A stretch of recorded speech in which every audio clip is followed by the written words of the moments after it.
오늘 오전에 이원석 검찰총장이 김건희 여사에 대한 검찰수사심의위원회 불기소 권고 이후에 첫 입장을 냈는데요. 어떻게 설명했습니까?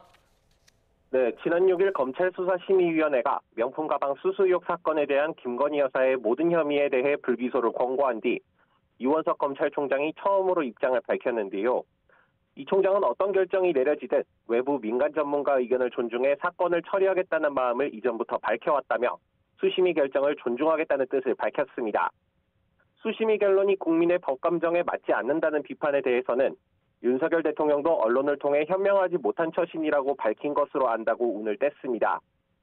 그러면서 부적절하거나 현명하지 못한 처신이 곧바로 형사처벌 대상이 되는 건 아니라며 그 점에서 검찰도 많은 고민을 했다고 말했는데요. 직접 들어보시겠습니다.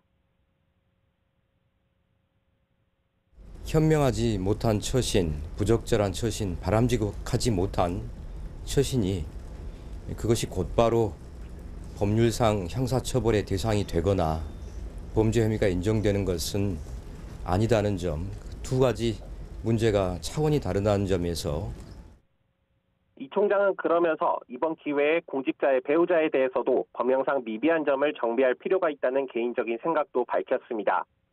또 수심위에서 검찰 수사팀과 김 여사 측 변호인은 참석해 의견을 냈지만 가방을 건넨 최재형 목사 측은 참석하지 못해 반쪽짜리 결정이라는 비판도 나왔는데요.